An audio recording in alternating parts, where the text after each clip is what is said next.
Xavier hasn't posted about Spiderman 2 yet, so I guess I'll do it myself.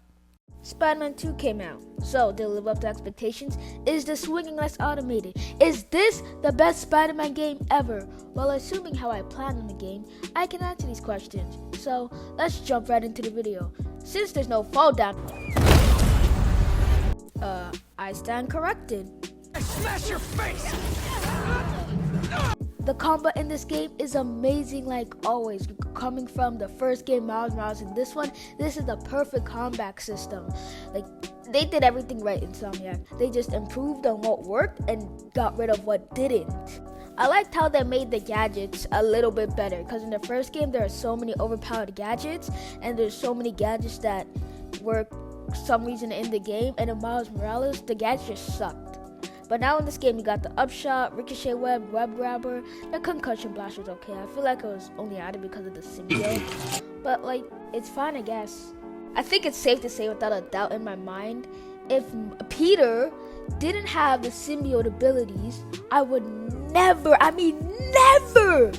play as him outside of the story. Because his Iron Arm abilities are boring. Not all of them, just like the one where he does that spider barrage and the other one where he takes them up into the air. Other than that, those two are cool. Brutes in this game are so overpowered. If you're on the hardest difficulty and you're less than 75 HP, you're dead. There's no other saying. You're dead, bro. When you're playing as Miles, you could use every single of your abilities. Use a finish, use a Venom Blast, and they could still be alive. Yeah, MJ can two-shot them. Alright, buddy. We're done here. I don't know how, but the swinging is so good. I mean, like, yes, sometimes it does have a problem, I guess. But still, if you can't enjoy this, there's something wrong with you.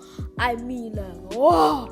I really don't get how these people can turn down to 0 swing assists, full damage, and then perfectly swing through the city. I mean, how? If I ever get good at web swinging, I will do that. I will 100% make under those 0 swing assists, pro swinging 4K Spider-Man 2 videos.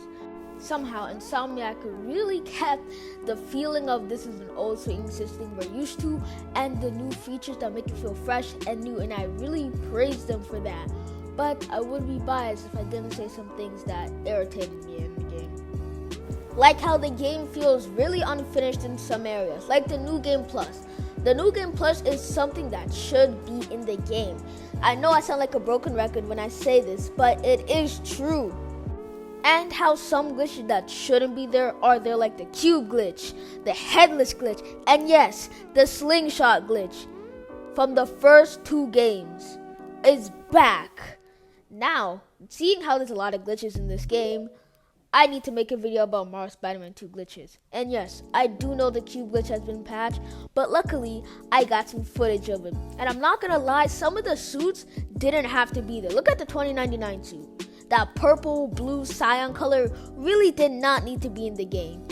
And yes, we can't forget about the white goo Peter spills out of his body 24/7. Let me clear something up. Post-game, you get the anti-venom suit, right? And if you use the black suit, you have the white abilities of the anti-venom suit when it should be black, and it looks really disgusting. Like, actually disgusting. Insomniac really loves to put their very human characters with very little powers into the game. No, I'm not talking about the MJ mission. I'm talking about the Haley mission. And oh, that mission is so boring. When I tell you it's boring, it's boring. I see what they were going for, but like, couldn't they do that with Miles? We already know Miles likes to do art, but like, this is just Insomniac. Please, do better. Why don't you pop some more pills and say what you really feel? Hey, don't. The way for me to explain the graphics of this game is eye candy. And I really love the photo mode. It's like, it's so beautiful. Now, I'm gonna put some of my favorite photos up on screen right now, but I plan on taking 1,000 more, because that's how good this game is. Even right now, I'm in the middle of recompleting the story so I can glitch, free Roman's Venom, and take the beautiful pictures that is gonna be coming with it. I don't really know if you guys can hear that, but it's thundering heavy outside, so let's take the story explanation and simplify it. Alright? But the story follows Pietro Parker and Felix Morales as they face new challenges in life. For Peter, his best friend Harry comes back for having cancer or this in-game solution to why he's sick, and Miles has to write an essay, but without adding Spiderman to it, and Miles is finding that really difficult. But I swear I can think of 50 ways on how we can write it without Spiderman. It's just this young generation and these damn kids using the GPT chat and this AI. The only AI we had back in my day was Allen Iverson. Miles gets sidelined a lot in this game, and I mean a lot. So it's kind of sad I don't get to talk about him much, but it's how it be sometimes. But a new villain comes into town called Craven. Now Craven is dying in the sick old man, so he wants to find someone to kill him, a worthy adversary, instead of dying on his deathbed like, I don't know, trash. Since Craven's looking for a hunt, and Dr. Connors, aka the Lizard, is in this universe, you can guess what he does.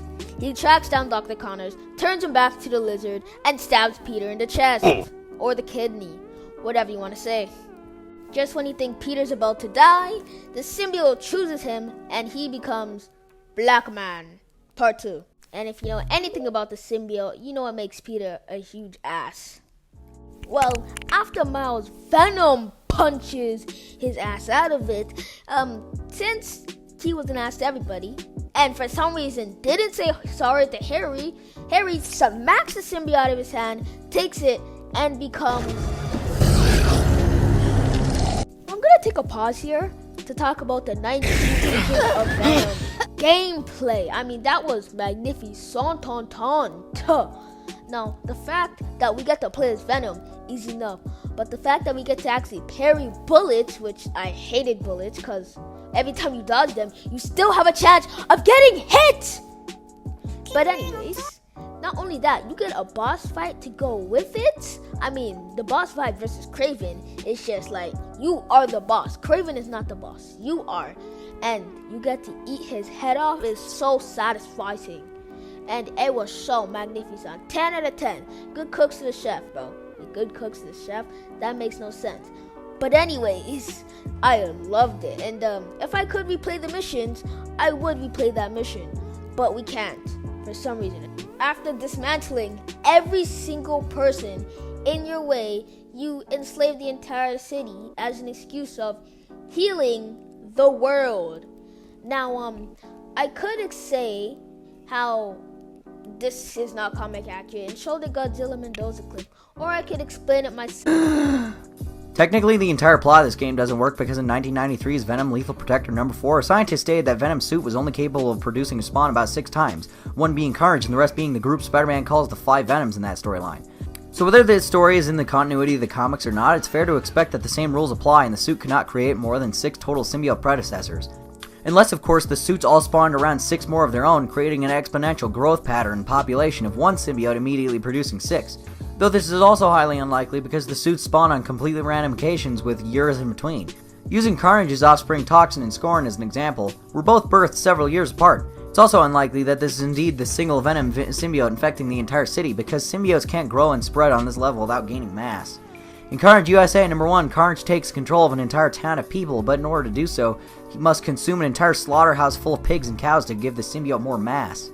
Venom wouldn't have the necessary supply of flesh to consume in order to grow over all of New York unless he had eaten an entire city's worth of cattle first. It is also out of character for Venom and Eddie to partake in such wanton destruction, being that the suit was revealed to be sympathetic and helpful to its host rather than parasitic and harmful in the Amazing Spider-Man Super Special Issue number 1, Planet of the Symbiotes. Speaking of Planet of the Symbiotes, symbiotes can indeed achieve kaiju status if they consume several hundred other symbiotes for mass, which Carnage did in that storyline to stop the symbiote invasion and make himself powerful enough to kill all of New York. Venom would not be able to expand his suit to this quantity unless he had first absorbed several thousand other symbiotes.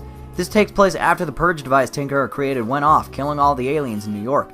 Where the rest of these suits came from, why Venom is not affected by the Purge mechanism, and how Eddie Brock could exist inside that thing are all unknowns, seeing as how the suit does drain life from the wearer after all. So, in short, using the lore provided, none of this can happen. This story is impossible if you do the homework. You might be asking, where's the Avengers? Daredevil, the Fantastic Four, Doctor Strange, and Wong. And I'm going to explain to you where they were in 60 seconds or less. No guarantees. So, the Avengers and Fantastic Four. They were off saving the world from the Galactus. Would they rather help Spider-Man save New York or save the world? I think you can know what they chose. Next up, we have Doctor Strange and Wong. Now listen, you are tired of saving the world every chance you get. Now, you take a vacation, and as soon as you're on vacation, a world-ending threat or a city-ending threat shows up. I think you can guess what I would do. I would stay on vacation. Because Spider-Man handles it. That's his villain, not mine. It's his game, not mine. So, stay on vacation. Simple as that. Daredevil, he's been teased multiple times before, and I can assure you, I know where his whereabouts are. He's been helping the city during the symbiote invasion. You just can't see him because it's a Spider-Man game. Simple as that. He might show up in a DLC, but that has not been confirmed. Well, since the symbiote's covered in alien goo, Peter, Miles, and MJ do tuta. And what I mean by that is they come up with a plan to stop Venom. MJ and Miles team up to get this rock thingy, while Peter confronts Harry.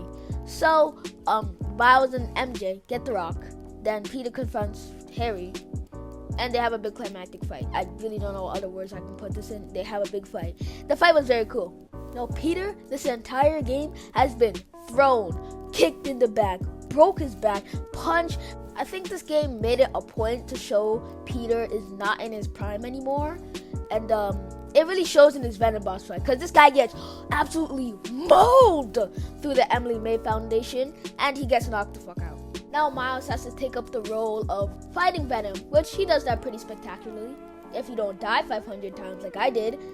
Anyways, after you beat the story, or after you beat Venom, Harry is presumably dead. Or until Miles saves him, obviously, because Miles is like that. Miles is the MVP of this game, and no one else can change my mind! After the symbiote gets off of Harry, Harry is presumably dead. So Miles has to bring him back to life, because Norman pulls up next and be like, yo, why'd you kill my son?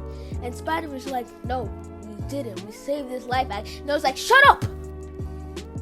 Get away from me! And then Harry gets the G serum on him. So, like, and I figured out pretty quickly it was the Goblin serum. No props. I don't need it. I'm just smarter like that. I'm just smarties like that. Remember how earlier I said Peter was getting absolutely dragged through the mud at every chance Insomniac got to do that? Well, I think they made it a point to do that because they were setting him up for Miles to take over the mantle. They're trying to tell you Peter is not in his prime anymore, so we can't go on with keeping Spider-Man duties. Yes, I know in the comics and some what-if stories, he's been doing Spider-Man for 80 years, he's old, he's a boring bum old man, but that isn't this universe. Now that he's woke propaganda, anti-propaganda, gonna say it's only because he's black, which I'm ready to debunk those videos, if you guys want me to. But anyways, so like it's simple. They've been foreshadowing it since the Miles Morales game. Miles Morales is supposed to take over as Spider-Man. Now, I never expected it to happen this soon, but it happened. So just enjoy it for what it is, and enjoy that we're getting Silk. Probably in the DLC. Hopefully she doesn't get her own game, because I don't care for Silk that much. But anyways, a bada bing, bada boom. That was not a great transition in going into the side missions, I gotta say that. But the side missions, I want to make a whole different video about the flame side mission, so you guys just gotta stay tuned for that. But the other ones are mwah. I'm talking about the ones that are not Miles, because the Miles side missions are pretty boring, if I have to say so myself. But let's get a moment of silence for Howard, a helpful friend, and his helpful pigeons, bringing us through the first game and the second game, even though they were annoying to catch. Now, this video has been just me rambling and talking about Spider-Man 2, so I'm gonna end it off here before it gets to 15 minutes. The reason why I'm gonna end it off at 15 minutes, I don't want this video to get too long. I also don't have much else to say, because I want to make the flame side quest its own video, and the suits its own video. Have you noticed I haven't talked about the suits this entire time? But I do want to say a little bit more things that annoy me. The fact that every time you do a point launch, it makes me feel like I have no momentum. Like, you got a good pace going, and then you point launch, and then it resets all your momentum. I'm just like, why? Why is that a feature? And the fact that there's still only one animation for the car chase. I believe there was more animations in Miles Morales in the first game. Also, something else with the car chase, you don't have to spam X anymore, which kind of takes away from the difficulty factor, kind of like the focus bar. That's a good thing about the game, about how you fill it up before you get to heal, so it's not that overpowered. And yes, that it very much annoyed me that you couldn't do that. Also, the fact that there's not enough Venom in this game. I think about throughout the entire 31 missions, Venom appears in like 5 of them. I mean, the time you have with Venom is great, but yeah. I'm not going to go in much detail because there's a lot of people before me who's been talking about it. It's like, I swear there's like 20-minute videos about there's not enough Venom in the game, so I'm going to leave it at that. Remember at the start of the video, I asked these 3 questions. Did it live up to expectations? Is the swinging less automated? And is this the best Spider-Man game ever? Now, the video's over. And if 1,000 other videos could have convinced you that this game is amazing, maybe this one will, maybe this one won't. But I say it did live up to expectations. It was way better than what I expected, at least. And I will play this game for hours and hours and hours. And eventually New Game Plus is going to come out, so yeah. Wait for my playthrough on that, if I make a playthrough on that, if actually. And the DLC too, there's going to be DLC, so I'll make a video on the DLC as well, if that eventually ever comes out. But the second question was, is the swing less automated? I'd say yes, it's very much less automated. So, since the slider's out, and the fall damage, you can't safely say it's that. But the swing is not perfect, by all means, it's not perfect. But you can say that for any Spider-Man game. So, let's just leave it at that. Now the third one. Is this the best Spider-Man game ever? What it really comes down to is your preference. And if you hate this game, or Insomniac. Because obviously you're not going to like it no matter how 1,000 things is going to say. Your opinion is not going to change on this game no matter what I say, no matter what YouTuber says. But in my opinion, I'd say this is the best. But because of all the other games in the series, it's the best. It took everything that was good about them, improved it, took everything that was bad, either improved it or made it better. What I meant to say was it improved on the things that didn't work, so my bad. But I've been kind of rushing this last end part and I wanted to take a step back. But I want to thank all the game developers who wrote down the Spider-Man games from beginning to end for giving us the Spider-Man games and showing what didn't work and showing what did work so the legacy can carry on and yada yada yap. Anyways, I'd appreciate it if you like and subscribe because a lot went into crafting, editing, scripting, and all of that stuff. But just by saying that, it shouldn't take away from your enjoyment for watching this video, so you don't need to like or whatever. But I want you to never forget to put the hyphen between Spider and Man.